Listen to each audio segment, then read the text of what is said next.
Warn you, Jack, about a potential and very serious threat to Jabot. I've stolen Kane's AI program. I want to make a deal with you. Are you interested?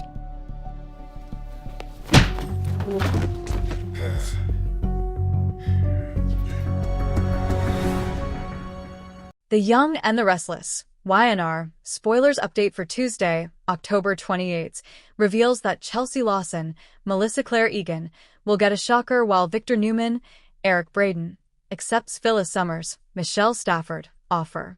At the ranch, Phyllis will arrive with a tempting proposal. Victor will get updates on Phyllis scoring Kane Ashby's, Billy Flynn, AI software thanks to her excellent hacking skills. Now that Phyllis is in charge of what happens next, she'll enjoy this little power trip. However, Phyllis will be willing to make Victor part of the deal if he'll agree to her terms. Phyllis may drive a hard bargain, but Victor will go along with her proposition in the end. We'll see Victor accept Phyllis's offer and officially reach a deal, though there could ultimately be some betrayals on both sides since that's how they both operate. Kane suspects Phyllis might be behind the program theft, but he hasn't ruled out Victor as the culprit either. Since Kane has someone following Phyllis and expects them to report back, he might find out about her visit to the Newman Ranch, too. That could leave Kane worried that both Phyllis and Victor are cooking something up.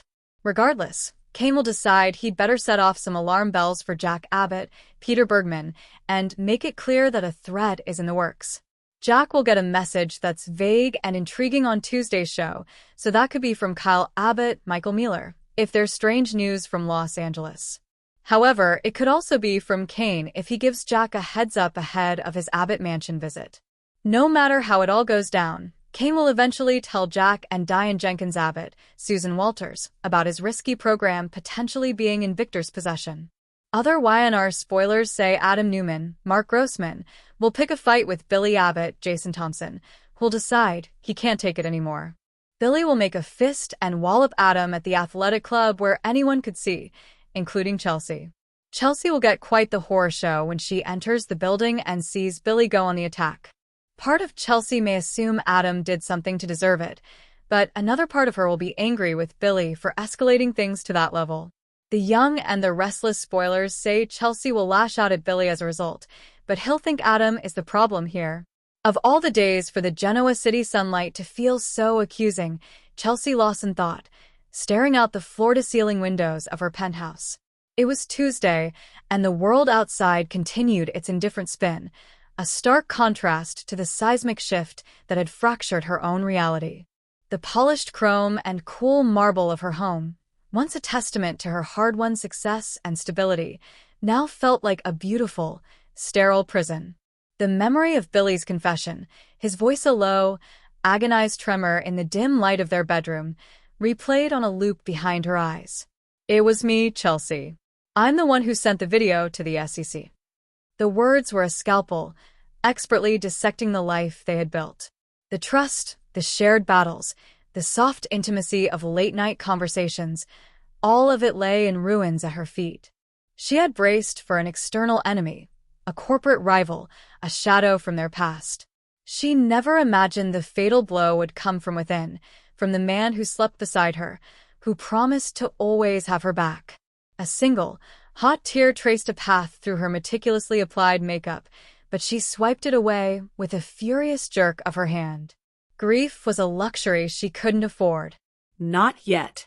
Right now, there was only a cold, clarifying fury. Billy had gambled with everything, her company, her freedom, the future she was trying to build for their son, Connor, and he had lost. And in Chelsea's world, when you lost a bet this big, there were consequences. Across town, in the opulent, old-world silence of the Newman Ranch, a different kind of calculation was underway.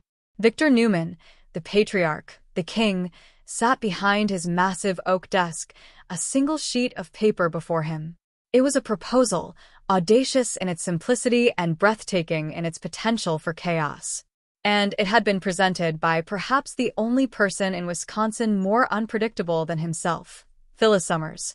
She stood before him now, a vision of crimson hair and unwavering nerve, her posture not of a supplicant, but of a fellow strategist. "It's elegant, Victor," she said, her voice a low, confident purr. Jabot is reeling from the scandal. Their stock is volatile, their leadership is distracted by personal implosions. Billy's betrayal has created a crack in their foundation. All it needs is a little targeted pressure to split wide open. Victor leaned back, steepling his fingers, his gaze inscrutable. He had built his empire on recognizing opportunity in the guise of crisis. Phyllis, for all her chaotic history, had a feral genius for exploiting weakness.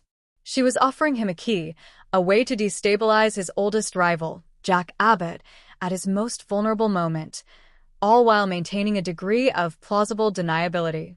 "And your role in this?" Victor asked, his voice a low rumble. "I'm the inside track," Phyllis replied without hesitation. "I know the players.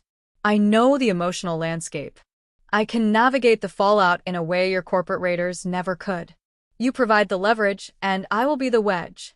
We humble Jabot, and in doing so, we both get what we want. You get a dominant market position, and I get..." A slow, dangerous smile spread across her lips. Satisfaction. The silence in the study stretched, thick and heavy. Victor's mind worked, weighing the risks. Phyllis was a double-edged sword, but in this specific scenario, her personal vendettas aligned perfectly with his business objectives. She was motivated, ruthless, and entirely expendable if the plan backfired. He gave a slow, single nod. "Very well, Phyllis. You have your alliance. Do not make me regret it." The smile Phyllis gave him was pure, unadulterated triumph. The game was on. At Jabot Collective, the air was thick with a pall of shock and betrayal. Jack Abbott paced in his office, his face a mask of weary disbelief. The video scandal was a disaster, but Billy's confession was a personal wound. How could he do this? Jack muttered, more to himself than to Kyle, who stood by the window, looking equally grim. To his own family? To Chelsea.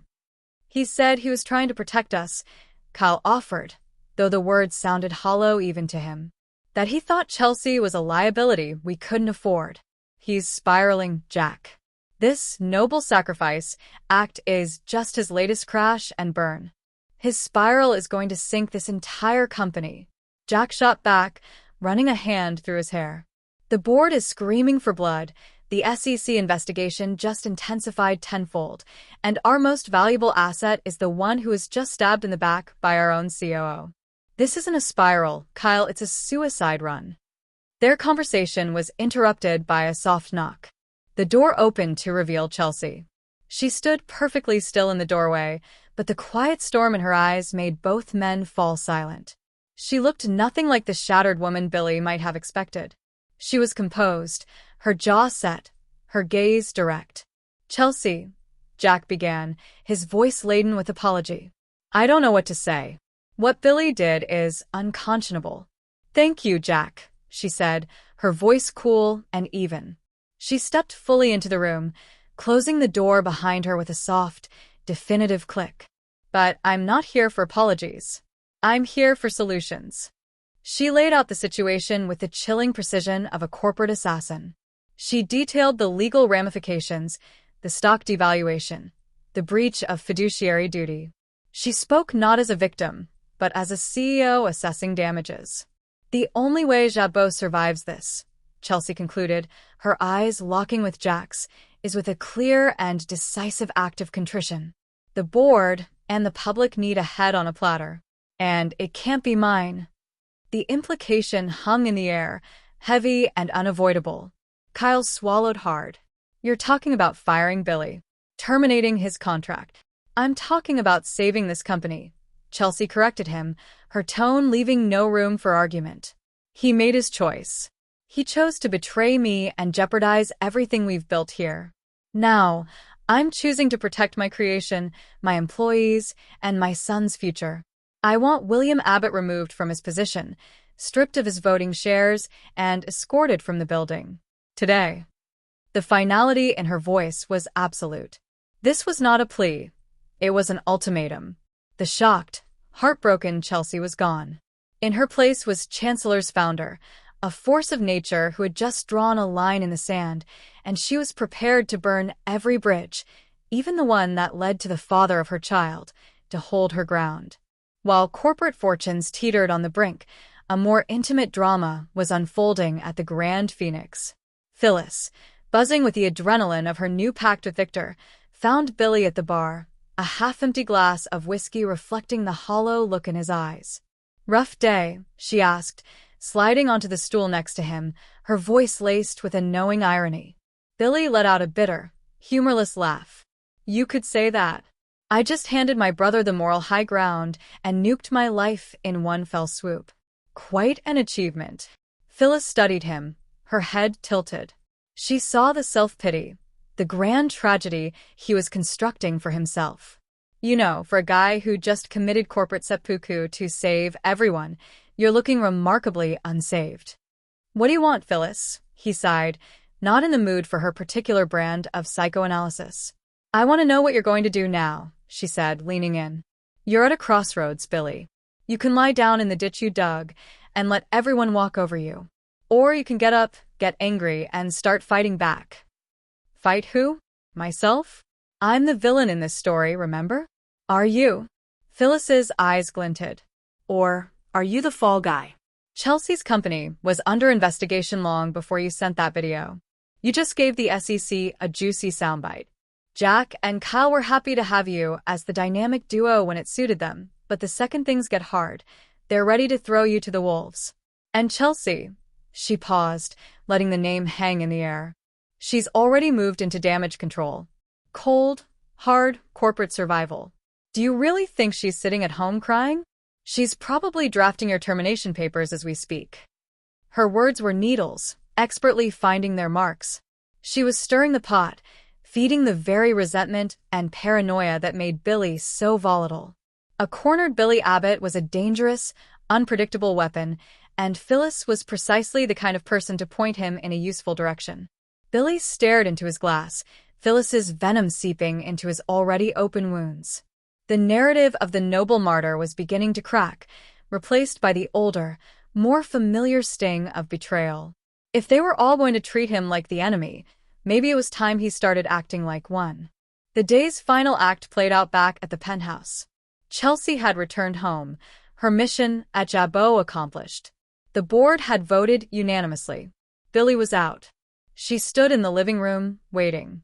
She didn't have to wait long. The door opened and Billy walked in, his posture defeated, the scent of whiskey clinging to him. He saw her standing there, a statue of resolve, and he knew. He had seen the email from the board. "So that's it," he said, his voice raw. "You didn't even have the decency to tell me yourself? You let a corporate memo do your dirty work." "There's nothing dirty about saving my company from your sabotage, Billy," she replied, her voice chillingly calm. "You made a decision. I made one, too." "I did it for us," he exploded, the pain and anger finally breaking through. "I thought if I could just create some distance, if I could make you see that Chancellor was the problem." "The problem was never my company." Chelsea shot back, her own composure fracturing to reveal the white-hot anger beneath. "The problem was your insecurity, your inability to handle my success. You saw me building something of my own, something that didn't revolve around the Abbott name or your latest redemption tour, and you couldn't stand it. So you tried to break it. You tried to break me." The accusation hung between them, stark and devastating in its truth. Billy flinched as if struck.